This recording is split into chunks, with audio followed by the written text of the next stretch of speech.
The Appalachian Black Nurse Too Evil for History Books.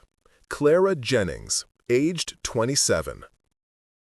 In the winter of 1889, beneath the frozen ground of a forgotten cemetery in the Appalachian Highlands near Juneau, Alaska Territory, excavation workers uncovered a lead-sealed coffin that should not have existed. The casket bore no name, no date, only a crude symbol scratched into its surface. A caduceus wrapped in thorns, inverted. When the seal was broken, the interior revealed not bones, but a perfect preservation. A young black woman in a nurse's uniform, her skin uncorrupted by time, her eyes still holding the faint trace of pigment. Around her neck hung a leather cord strung with 27 teeth, human teeth. And clutched in her rigid hands was a journal, its pages filled with meticulous medical notations written in a hand so controlled it seemed mechanical. The first entry, dated April 1887, read simply, "Patient 0 survived. This changes everything." The workers resealed the coffin immediately. Within hours, the territorial marshal arrived and ordered the site abandoned. The coffin was moved under cover of darkness to an unmarked location. No death certificate existed for anyone matching the woman's description. No hospital records, no census data. For over a century, she existed only as rumor, the black nurse of the Northern Trail, a ghost story told in mining camps and indigenous villages alike. A healer who killed, a savior who damned. A woman so dangerous that history itself attempted to erase her. Her name, we now know, was Clara Jennings. She was 27 years old. Wait, before we proceed to the archives, if this enigma has already captured your curiosity, tell us where in the world you're joining this investigation from. To make sure you never miss another hidden truth or forgotten theory, subscribe and join our search. History has not yet revealed all of its secrets. Now, back to the facts. The Alaska Triangle, that vast expanse of wilderness stretching from Juneau to Anchorage to Barrow, has long been associated with disappearances, anomalies, and events that defy conventional explanation. More than 20,000 people have vanished within its boundaries since records began. Aircraft fall from clear skies. Entire settlements are found abandoned, meals still on tables, doors left open to the killing cold. The indigenous peoples, Tlingit, Haida, Athabascan, have their own names for the forces at work here. Names that translate poorly into English. Names that speak of boundaries between worlds grown thin. But Clara Jennings predates the term Alaska Triangle by nearly a century. Her story unfolds in an era when Alaska was still a territory, barely 2 decades removed from its purchase from Russia, a frontier so remote that it functioned as a nation unto itself.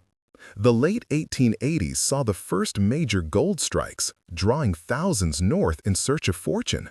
They found instead a landscape of such brutal indifference that survival itself became a kind of madness.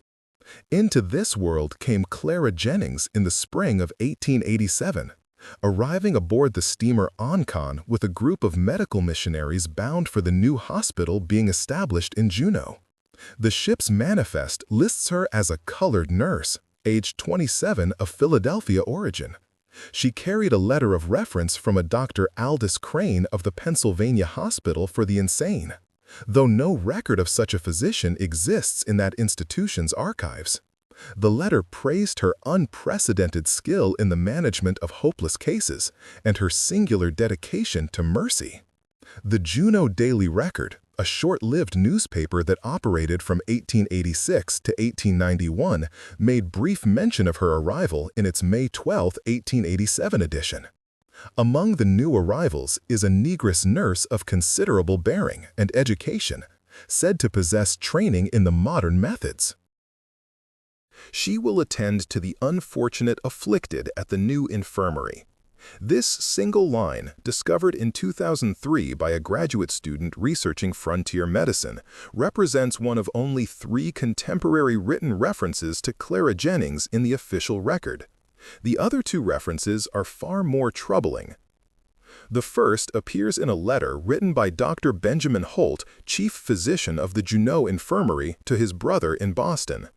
Dated August 3, 1887, the letter was preserved in a family estate and only came to light during a 2011 auction of historical documents. In it, Holt writes, "The colored nurse Clara has achieved results I cannot explain through any known medical principle. 3 patients given no hope of recovery, one with gangrene of the leg, another with consumption so advanced he could not draw full breath, a third with blood poisoning from a mining accident, have all made complete recoveries under her care. She uses conventional treatments, yet something in her application produces effects beyond the natural.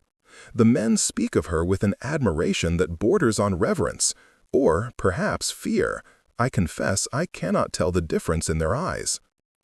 The second reference comes from the journal of a Tlingit elder named Kahani, recorded in the Chinook jargon trade language and later translated. The entry, dated October 1887, states, "The dark woman from the white man's medicine house walks in 2 worlds. She carries the healing hand and the death hand together. Our people know her smell. It is the smell of the boundary place, where the living and the gone before meet. She has touched the sickness spirit, and it knows her. We do not speak her name after dark."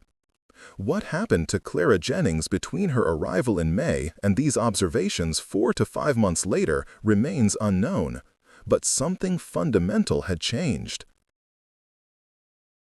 The woman who disembarked with missionary zeal had become something else entirely, something that could cure the incurable, yet inspired a dread that transcended cultural boundaries.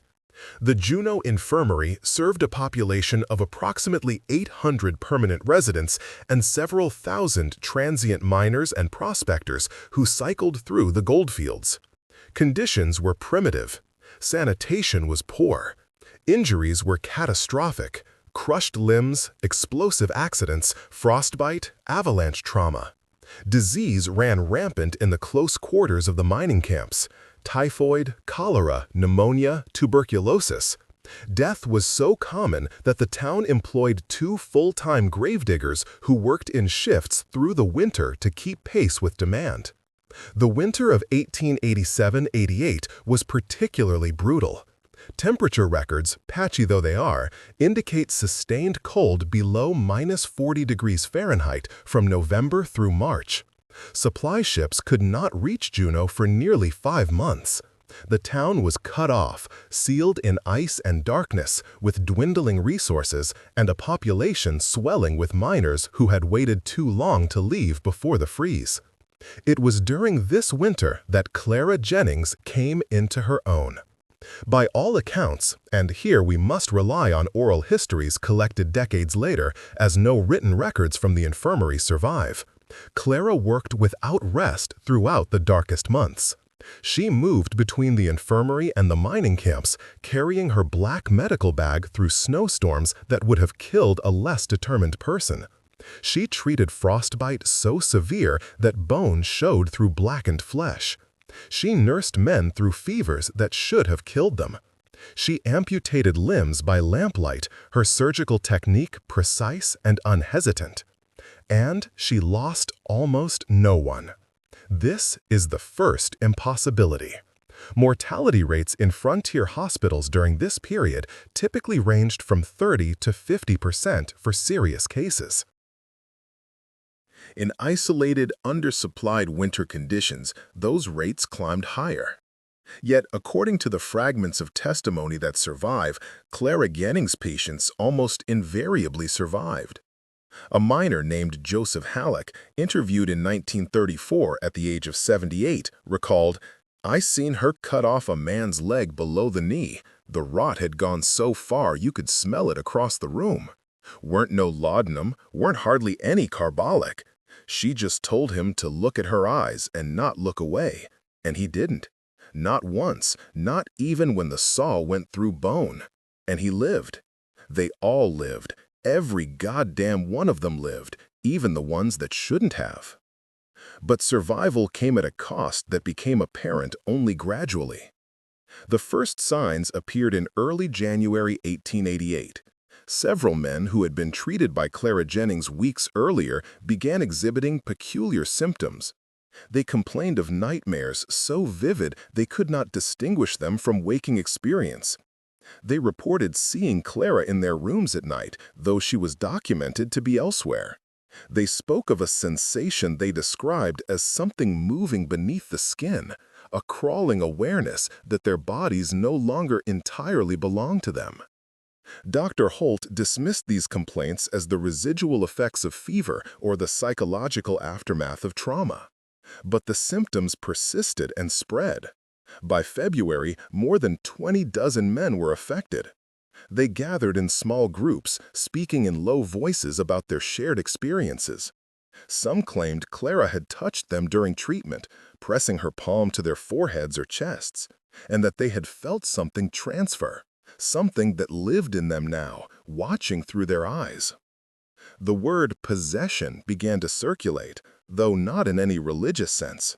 These were practical men, miners and laborers, not given to superstition. What they described was more clinical, the sense of hosting a foreign consciousness, one that emerged in moments of stillness or near sleep. Some reported hearing whispered instructions in a voice not their own, telling them how to avoid danger, how to sense instability in a mine shaft, how to survive. Others said they could feel Clara's presence like a hand resting on the back of their necks, a constant, gentle pressure that never released. Stranger still, the men began to exhibit Clara's medical knowledge.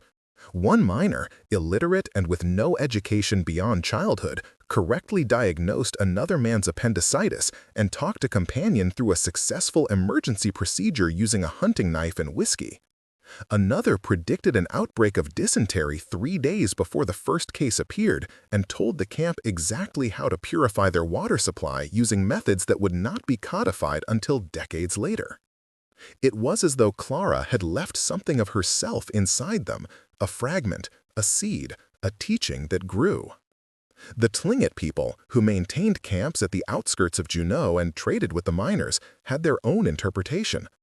According to oral histories preserved by their descendants, Clara Jennings had become what they called a Kustaka, a word inadequately translated as land otter man, but which more precisely describes a being that walks between human and spirit form, capable of great healing or great harm.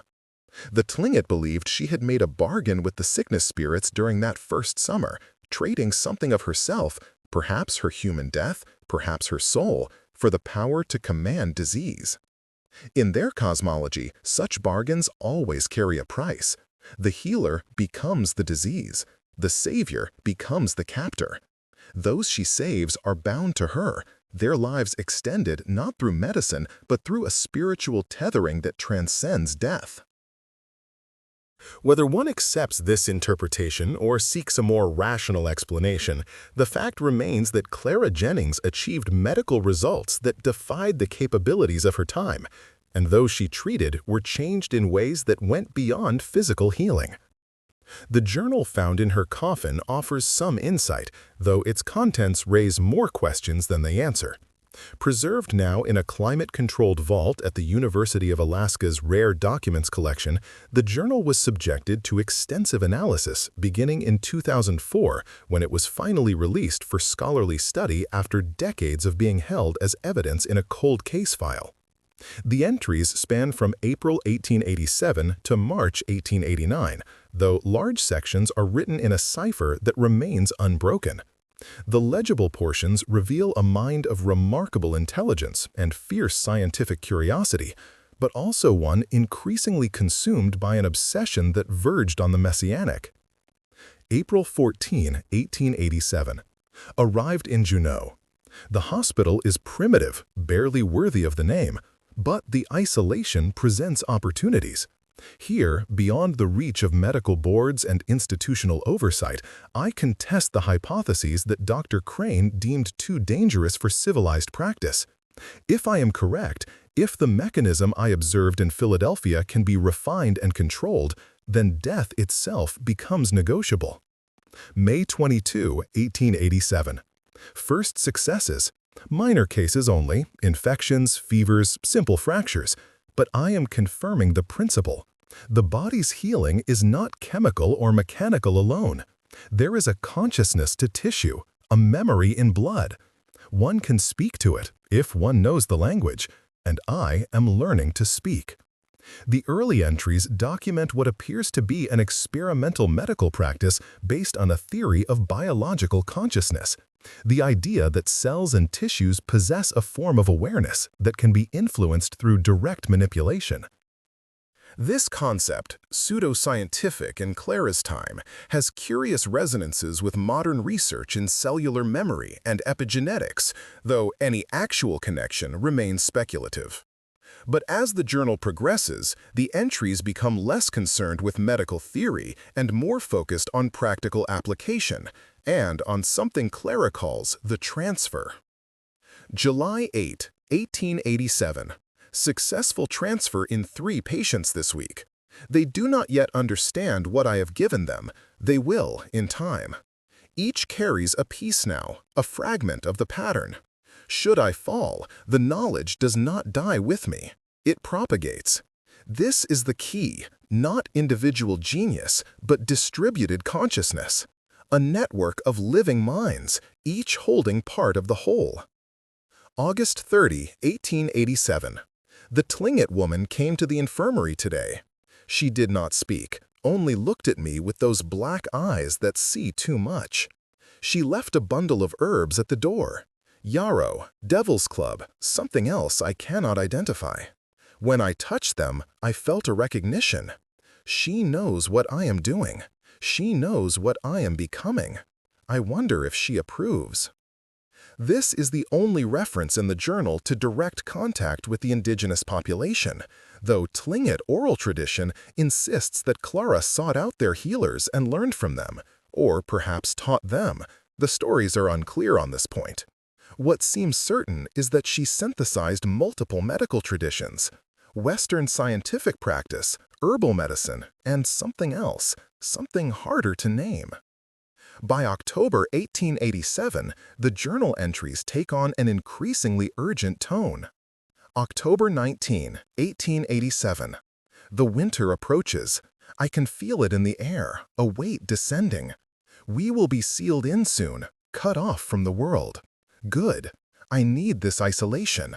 I need time and space to work without interference.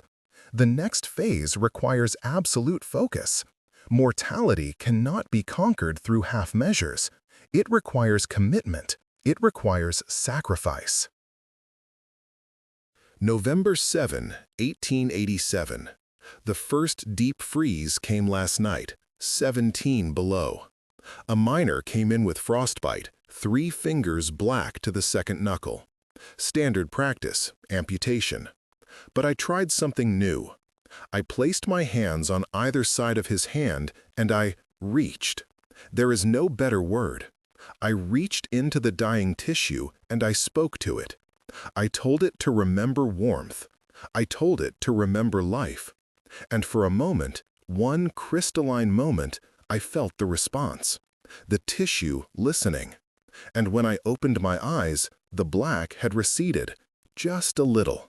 Just enough to tell me it is possible. December 3, 1887.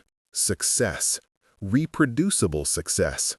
I can now reliably prevent tissue death in frostbite cases if I intervene within the first 6 hours. The mechanism is not physical alone. I must maintain contact, must maintain the connection, must continue to speak the language of healing until the body remembers how. But it works. God help me, it works. And then, on December 25, 1887, a single line. I understand now what I must become.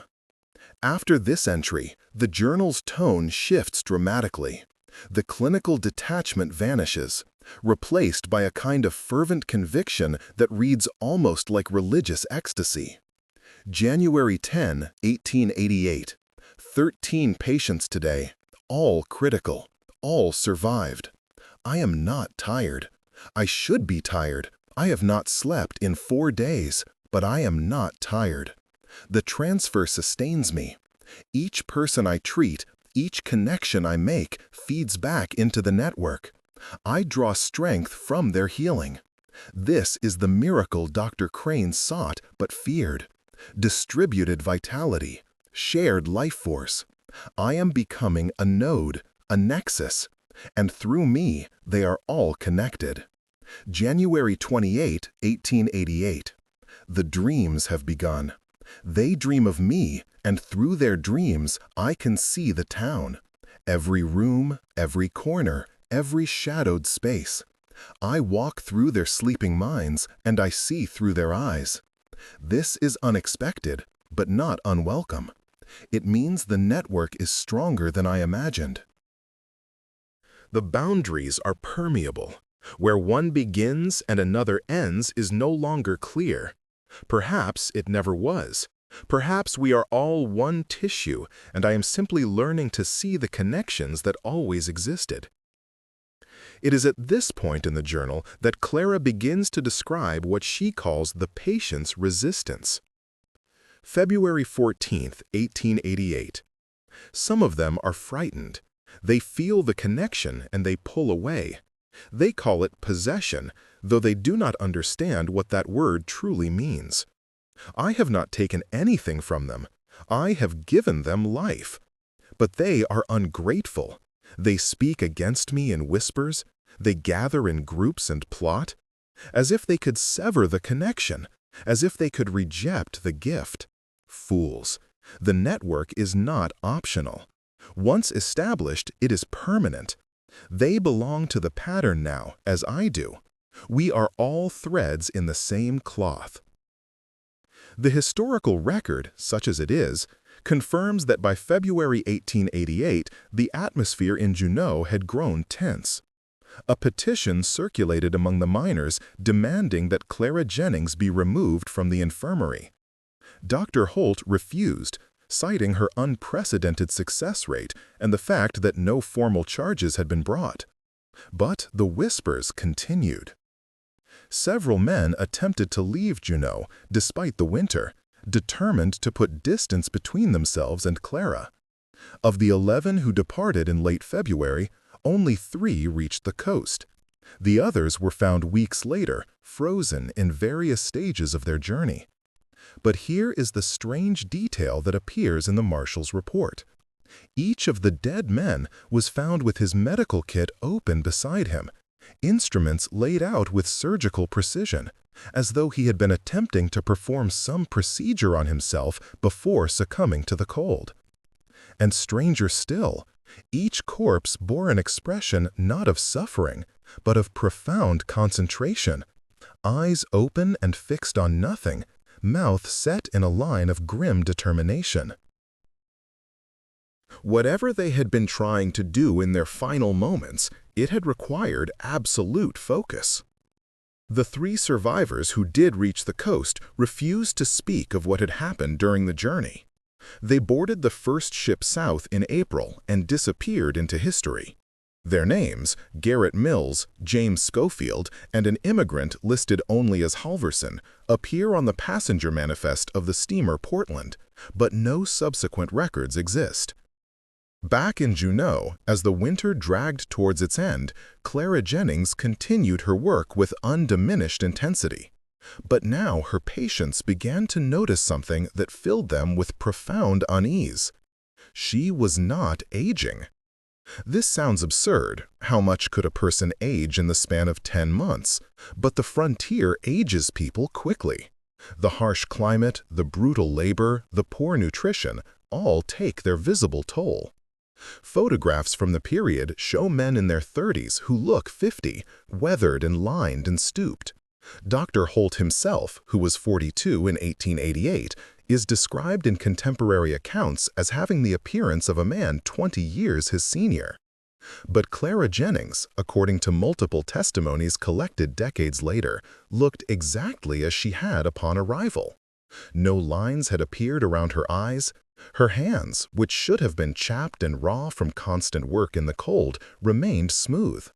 Most unsettling of all, several witnesses claimed her hair, which she wore in a tight bun beneath her nurse's cap, had not grown at all.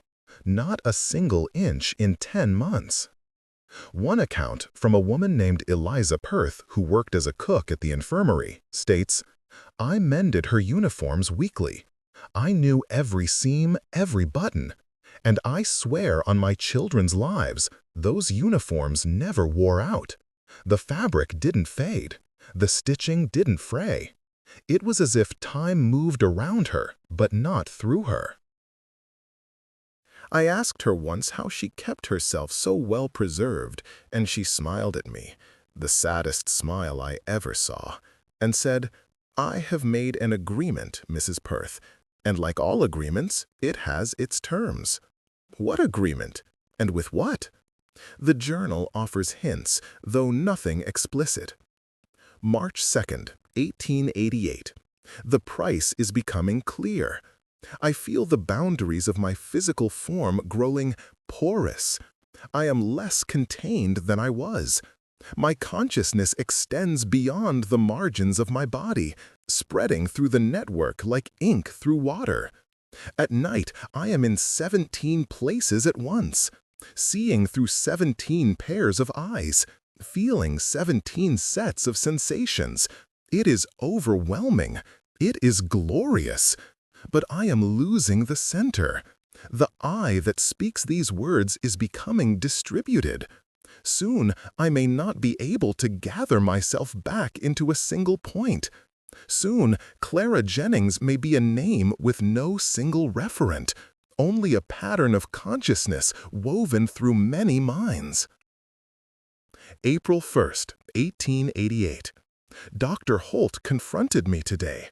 He has noticed the absence of mortality. He has noticed my unchanged appearance. He asked me directly, "What have you done, Clara? What have you become?" I told him the truth. I told him I have learned to move the boundary between life and death, to exist in the liminal space where one becomes the other. He called it blasphemy. He called it witchcraft. He called it impossible. But he did not call it untrue. The confrontation with Dr. Holt appears to have been the catalyst for what followed. On April 12, 1888, according to the fragmentary records that survive, a town meeting was called.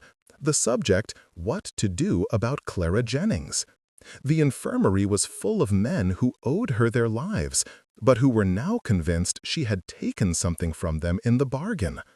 Dr. Holt, torn between his Hippocratic duty and his growing conviction that something profoundly unnatural was occurring, argued for caution.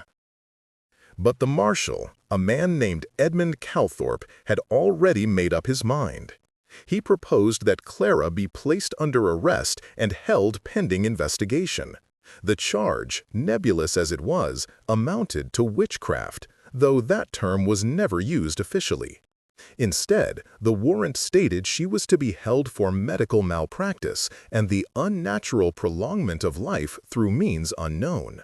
When Calthorpe and 2 deputies arrived at the infirmary to arrest her on the morning of April 13th, they found Clara in the surgery, her hands inside the chest cavity of a miner who had been crushed by a rockfall. The man should have been dead. His ribs were shattered, his left lung punctured. But he was conscious, staring at the ceiling, breathing shallowly, while Clara worked with impossible calm. She didn't even look up, one of the deputies, Marcus Pine, recalled years later. She just kept working, her hands moving inside him like she was rearranging furniture. And he wasn't screaming, he wasn't even scared. He just lay there, staring, and I swear I could see the wound closing around her fingers. Tissue knitting together like she was sewing it with invisible thread. Calthorpe ordered her to stop. She ignored him. He drew his pistol and repeated the order. She continued working. Finally, she withdrew her hands, clean despite the blood that should have coated them, and turned to face the men. "If you arrest me," she said, "every man I have treated will die within a week. The connection sustains them. Sever it, and they will fail. Is that what you want? The deaths of 67 men?" Calthorpe's response is not recorded, but we know he arrested her anyway. She was confined to a cell in the small jail adjacent to the marshal's office. And then, the waiting began. For 3 days, nothing happened.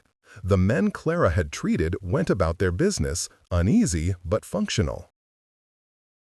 Some reported the sensation of the connection growing weaker, like a distant voice fading, but nothing catastrophic occurred. On the 4th day, the first man died. His name was Thomas Brennan, a 43-year-old miner who had been treated in January for pneumonia so severe he had been expected to die within hours. He collapsed while working a claim, clutching his chest, gasping. By the time he was carried to the infirmary, he was gone. The autopsy, performed by Dr. Holt, revealed lungs full of fluid, as though the pneumonia had returned all at once, 3 months of healing reversed in a matter of hours. The next day, 2 more men died. Both had been Clara's patients. Both showed symptoms of the original ailments that should have killed them. By the end of the week, 7 men were dead. Panic gripped Juneau. The men who had survived Clara's treatments now understood that their lives were not their own.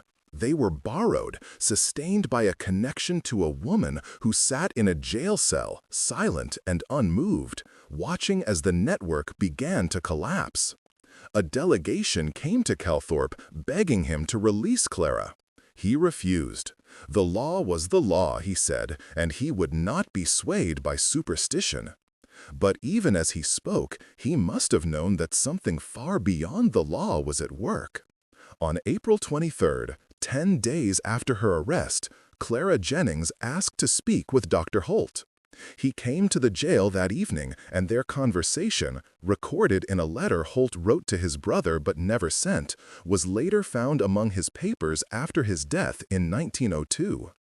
"She told me," Holt wrote, "that the experiment had run its course, that she had learned what she needed to learn. She said, 'I have proven that consciousness can be distributed, that life can be sustained through connection rather than individual vitality. But the cost is too high. To hold the network together requires my constant attention, and I am tired, Benjamin. I am so very tired. I have not slept in a year.'" I have not dreamed. I exist in a state of perpetual awareness, stretched across dozens of minds, and it is unbearable. I wish to end it. Holt, shaken, asked her what she meant. She explained that if she died, truly died, not in body, but in the distributed consciousness she had become, the men would be released. The connections would dissolve naturally, and they would revert to their own individual lives. Some would survive, others would not, but they would be free. I asked her, Holt continued, how one kills something that is no longer entirely physical. She smiled at that, the same sad smile Mrs. Perth had described, and said, "There are ways. There are always ways. But it requires a ritual of sorts, a symbolic severing, and it requires consent. What happened next is known only through fragments, the testimony of a night guard, the findings of the subsequent investigation, and the journal entries that cease abruptly on April 24, 1888. The final entry in Clara's journal reads, "Tonight, I sever the connections. I have given them each a piece of the pattern, a seed of the knowledge, so that the learning does not die. But I will not hold them captive any longer. I will gather myself back into the center, draw all the threads into a single point, and then I will let go. It will hurt, for me, for them. The severing of a network is always painful, but it is necessary. And perhaps, in the space after, In the silence that follows the end of connection, I will finally be allowed to sleep. At some point during the night of April 24, 1888, Clara Jennings died in her cell. The guard on duty, Thomas Quinn, reported hearing a sound he described as a choir singing backwards, a multitude of voices that seemed to come from everywhere and nowhere, rising in pitch and volume until it became unbearable, then ceasing abruptly. When Quinn opened the cell at dawn, he found Clara lying on the cot, hands folded across her chest, eyes closed. There was no sign of violence, no indication of method. She simply appeared to stopped. But the cell's stone walls bore a mark that would haunt Quinn for the rest of his life.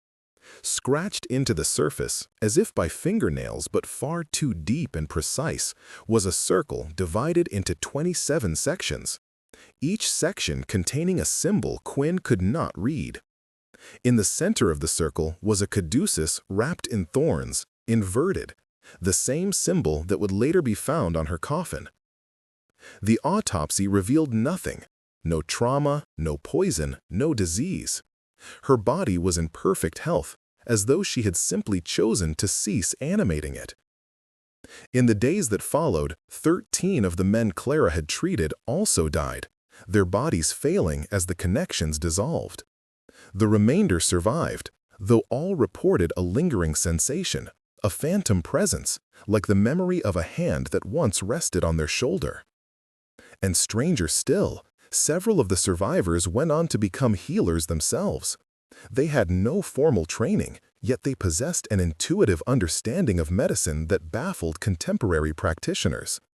One, a former miner named Jacob Drummond, established a clinic in Nome and was credited with saving hundreds of lives during the influenza epidemic of 1918, using techniques that wouldn't be formally understood for decades.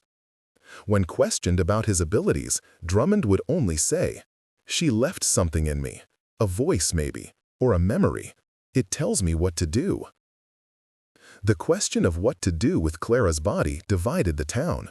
Some wanted a Christian burial, others argued for cremation, fearful of what might happen if her physical form remained intact. In the end, a compromise was reached that satisfied no one. She was sealed in a lead-lined coffin, the casket marked with protective symbols drawn from a dozen different traditions, and buried in unconsecrated ground on the outskirts of town. No name was given, no ceremony performed. The location was deliberately left unrecorded, known only to the men who dug the grave. The intent was clear. Clara Jennings was to be forgotten, her very existence erased from memory. And for the most part, the erasure succeeded. The Juneau Infirmary burned down in 1891, taking its records with it. Dr. Holt left Alaska shortly thereafter and never spoke publicly about his time there. The handful of men who had known Clara personally carried the story with them, but most died before the age of recorded oral history projects. By the turn of the century, she had faded into rumor, a ghost story, half-remembered and thoroughly disbelieved. But the journal survived, and the coffin was found. The modern investigation into Clara Jennings began almost by accident in 2003, when Dr. Lydia Marsh, a medical anthropologist at the University of Alaska, stumbled across a reference to the Negro nurse of Juneau while researching frontier healthcare. Intrigued by the fragmentary nature of the record, so many gaps, so many deliberate omissions, Marsh began digging deeper. What she found was a pattern of erasure so consistent it could only have been intentional. Census records that should have included Clara's name were missing pages. Hospital logs were incomplete. Newspaper archives for the relevant period had vanished from multiple libraries. It was as if someone, or multiple someones, had systematically attempted to remove all evidence of her existence. When you see that level of coordinated deletion, Marsh explained in a 2007 interview, you're no longer looking at simple record loss. You're looking at deliberate suppression. Someone wanted Clara Jennings forgotten. The question is why. The breakthrough came with the discovery of Dr. Holt's unsent letters, which had been preserved by his brother's family and eventually donated to a historical society. The letters provided the first coherent narrative of Clara's time in Juneau, and more importantly, they contained clues about the location of her burial site. Using old surveyors' maps and ground-penetrating radar, a team led by Marsh located the grave in 2008. The excavation was controversial from the start. Descendants of the Tinglet community objected, arguing that disturbing the site would release something that had been bound for good reason. Several members of the archaeological team reported feeling intense unease while working, describing the sensation of being watched by multiple eyes from multiple directions simultaneously. When the coffin was opened, the team found Clara's body in the remarkable state of preservation described at the beginning of this account. More unsettling was the discovery of the journal and the necklace of 27 teeth, later confirmed through DNA analysis to have come from 27 different individuals, all male, all consistent with the demographic profile of frontier miners. The teeth were strung in a specific order, and when their arrangement was compared with Clara's journal symbols, a pattern emerged. Each tooth corresponded to one of the 27 sections in the circular diagram found in her cell. It was as if she had created a physical representation of the network, a map of the connections, with each tooth serving as an anchor point for a consciousness she had touched. Further analysis revealed trace amounts of a substance in the teeth that initially baffled researchers, a complex organic compound that resembled nothing in the known chemical database. It took 3 years of work before a partial match was found, a neurotransmitter analog that exists only in the hypothesis stage of current neuroscience, a theoretical compound that would allow direct brain-to-brain communication if it could be synthesized. But Clara Jennings was using it in 1887. The implications are staggering. If the analysis is correct, Clara had discovered or created a biochemical mechanism for establishing neural links between individuals. She had invented a technology that modern science is still struggling to achieve, using nothing but frontier-era equipment and her own brilliant, terrifying mind. Dr. Marsh's team published their findings in 2012, and the academic response was divided. Mainstream historians and medical professionals rejected the entire narrative as folklore given a false scientific veneer. How could a self-taught nurse in 1887 have accomplished what requires billion-dollar research facilities today? It was, they argued, impossible. But others pointed out that impossibility is simply the word we use for things we don't yet understand. Clara Jennings had access to knowledge sources the conventional record ignores: indigenous medical practices, herbal compounds unknown to Western pharmacology, and, perhaps most importantly, a willingness to experiment on herself in ways no institutional ethics board would ever allow. Consider, epigenetics, once dismissed as pseudoscience, is now a cornerstone of modern biology.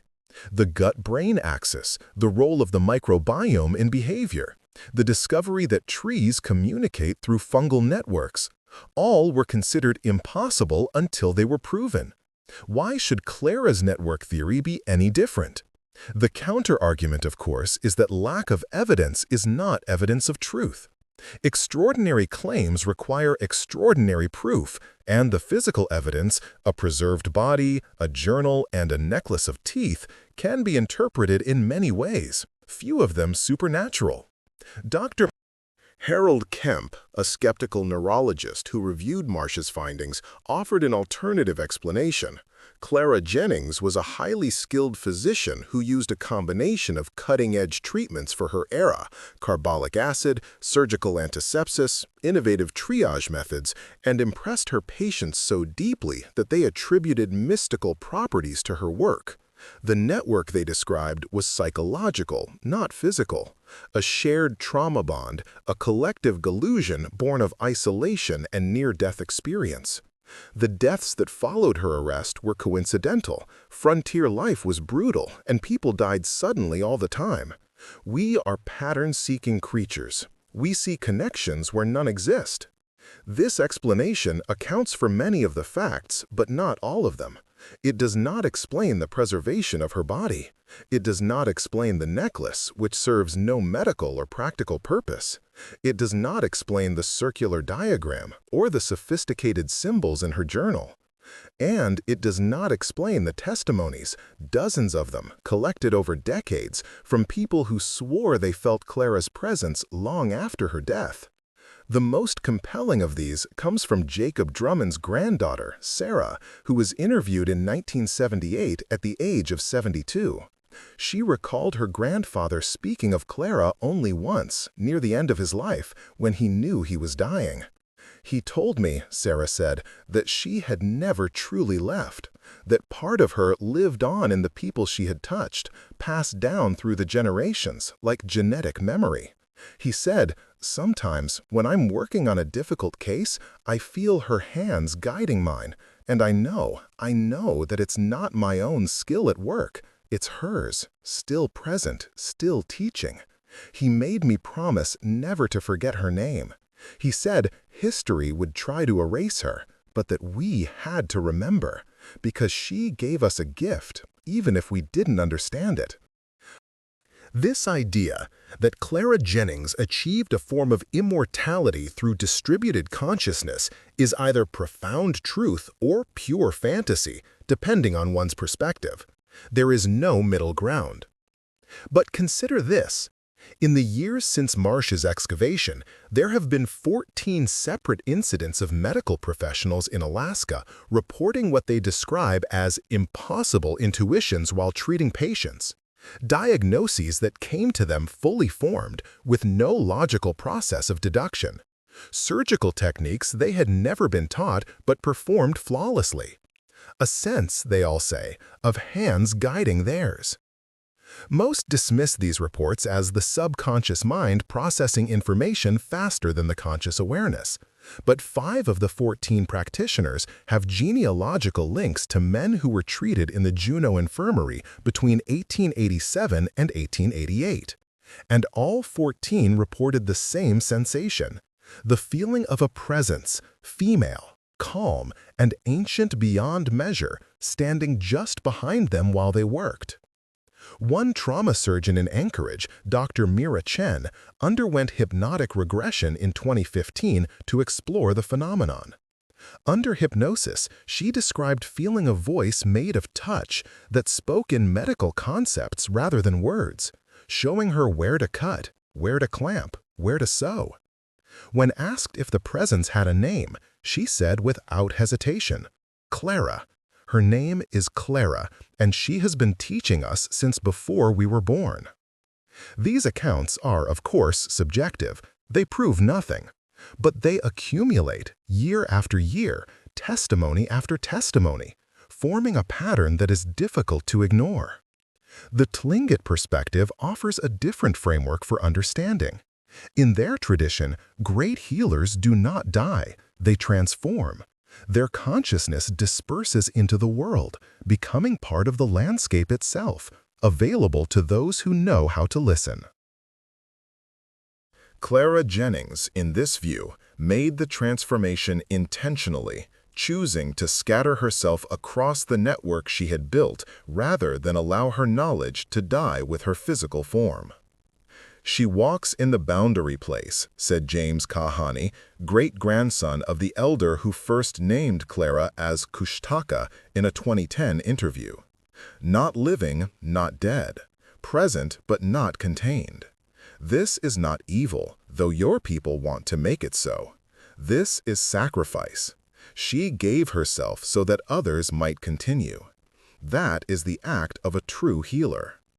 But sacrifice implies suffering, and Clara's journal makes clear that her final days were torment.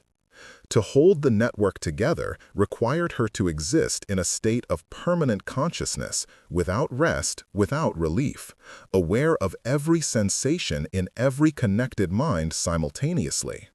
It was, she wrote, like being stretched across an infinite distance, pulled thinner and thinner until the individual self began to dissolve.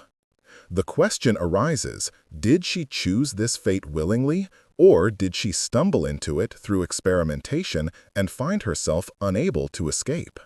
The answer may lie in a single line from her journal, dated December 25, 1887, that haunting Christmas entry that reads simply, "I understand now what I must become. Not what I want to become, not what I choose to become. What I must become." As if the transformation were inevitable, a consequence of the path she had set herself upon. As if, once she had begun to blur the boundaries between individual consciousness and collective awareness, there was no way back. This interpretation casts Clara Jennings not as a villain or a savior, but as a tragic figure. A brilliant mind driven by the noblest of intentions into a territory so alien that humanity had no map, no language, no framework for understanding what she was experiencing. She wanted to conquer death.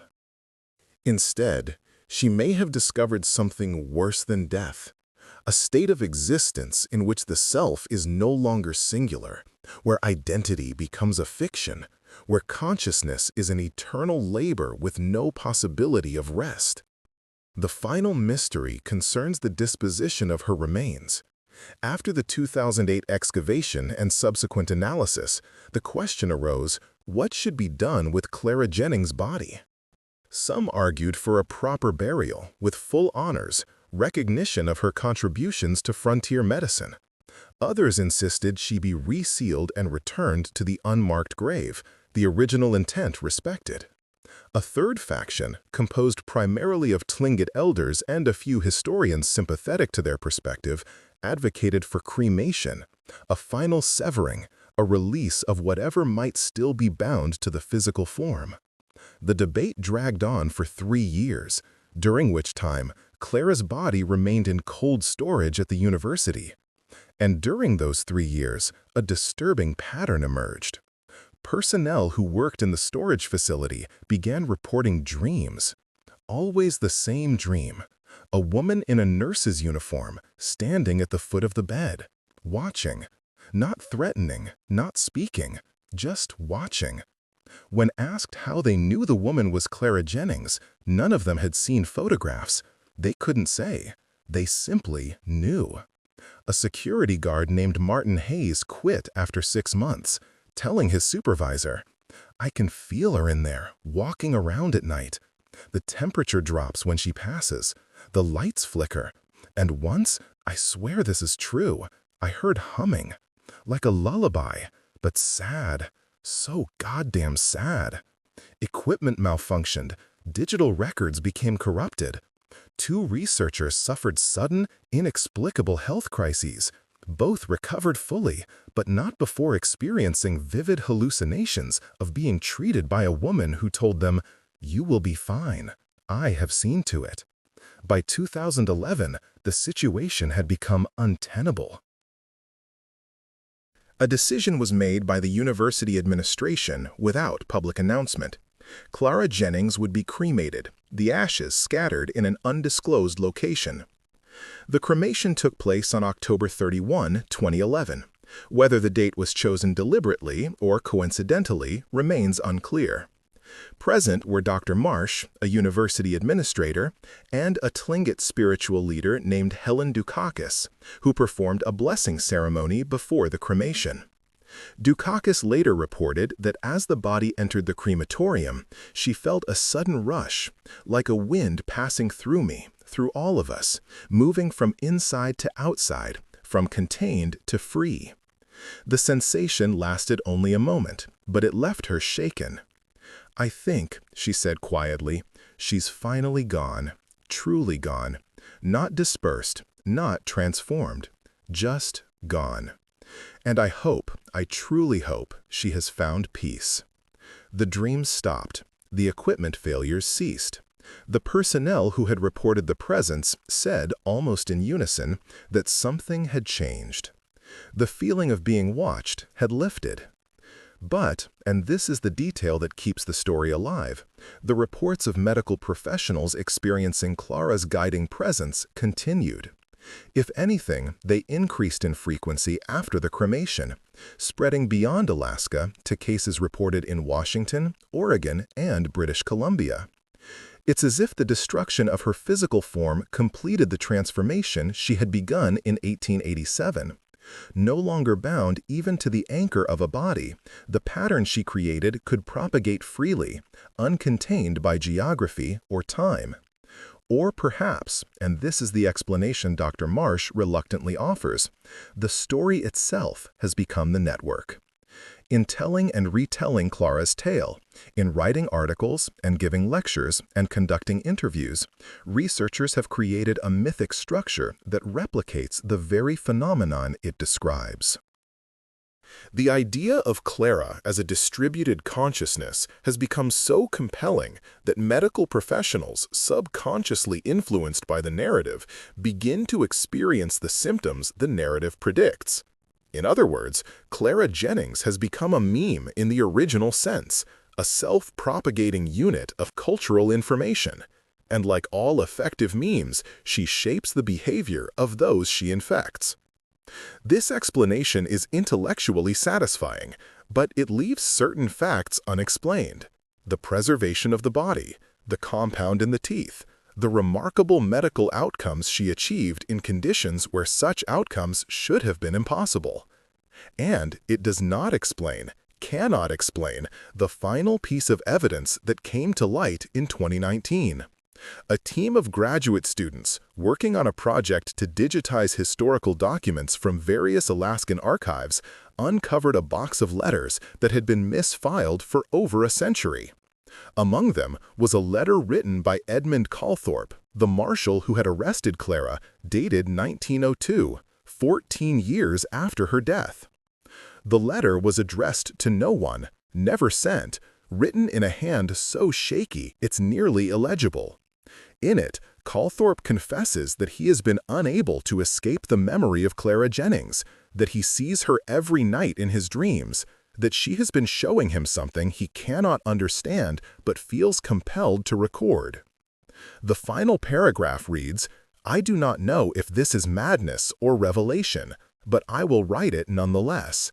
She has shown me that consciousness is not bound by flesh, that memory is not stored in brain alone, that we are, all of us, nodes in a vast network we cannot perceive, connected by threads we have no language to describe.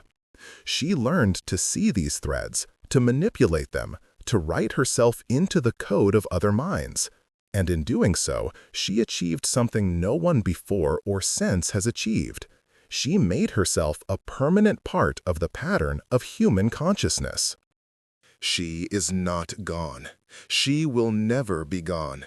She is woven into us now, a strand in the tapestry, invisible but essential. And God help me, I understand now why she did it. Not for power, not for immortality, but because she could not bear the thought of the knowledge dying. She could not bear the waste of it. So she seeded it, scattered it, gave it away in fragments, trusting that someday someone would piece the fragments back together and understand. I am not that someone, but I believe they are coming. Perhaps they are already here. The letter ends there, unsigned. Calthorpe died 6 weeks after writing it, of a stroke. He was 51 years old. And so we arrive at the present day, with no clear resolution, only the accumulation of evidence that resists easy categorization. Clara Jennings remains suspended between history and legend, between fact and folklore, between the documented and the impossible. Was she a medical genius who discovered principles of biological consciousness a century before her time? Was she a desperate woman who made a bargain with forces beyond her understanding? Was she a myth created by frightened men seeking to explain the inexplicable? Or was she something else entirely? Something for which we still have no adequate language? The evidence allows for all of these interpretations, and none. What we can say with certainty is this: Clara Jennings existed. She worked in Juneau during the winter of 1887–88. She achieved medical outcomes that her contemporaries found remarkable. She died in custody under mysterious circumstances. Her body was preserved in a manner that defies explanation, and her story has persisted, growing in power and complexity for over a century. In the end, perhaps the truth of Clara Jennings is less important than the questions she forces us to ask. Questions about the nature of consciousness, the boundaries of self, the price of knowledge, and the strange territories that open up when we push beyond the limits of what we think we know. The Alaska Triangle is famous for its disappearances, people and planes and entire settlements swallowed by the vastness, never to return. But Clara Jennings represents a different kind of disappearance, not a vanishing, but a dispersal, not an absence, but a presence so diffused it becomes invisible.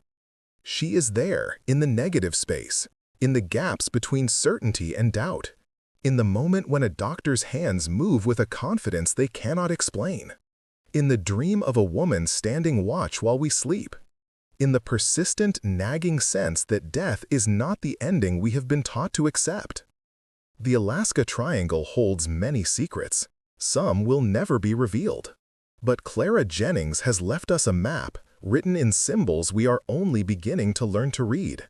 Whether we choose to follow that map, whether we dare to follow it, is a question each of us must answer for ourselves.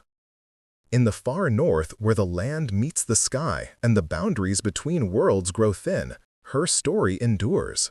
Not as a warning precisely, not as a promise, but as a possibility. The possibility that a single mind, brilliant and desperate and utterly alone, found a way to write itself into the fabric of human experience. That she succeeded in becoming not a memory, but a presence, not a ghost, but a pattern. And that pattern, once established, may be permanent. If you work in medicine, particularly in the lonely places, the dangerous places, the places where death walks close and resources are scarce, pay attention to your hands. Pay attention to the moments when knowledge comes from nowhere, when intuition speaks with a voice that is not quite your own. It may be nothing. It may be the subconscious mind doing what subconscious minds do. Or it may be Clara, still teaching, still healing, still unable to rest after all these years. Still reaching through the network she built, one connection at a time. Still asking the question that has no answer: what is the price of immortality when the self can no longer die? In Juneau, where it all began, a small memorial plaque was installed in 2018, placed discreetly in the garden behind what used to be the site of the infirmary. It reads simply, Clara Jennings, nurse, 1860 to 1888. She gave everything. Nothing more. No explanation of what she gave or why. But on certain nights, when the wind comes down from the mountains and the temperature drops and the boundary between day and night seems to linger longer than it should, people say they can feel something in the air, a presence, a watching, a sense of hands, invisible but sure, brushing against the back of the neck. And in the morning, the snow around the memorial plaque is always disturbed, marked with a pattern that looks like footprints, if footprints could come from nowhere and lead nowhere. If footprints could be made by someone who no longer walks in any conventional sense, someone who has learned a different way to be present, someone who has scattered herself across 100 years and 1,000 minds, and who waits, patient as stone, for the moment when we finally understand what she was trying to teach us. That moment may be soon, or it may be centuries away. But Clara Jennings has time. She has nothing but time.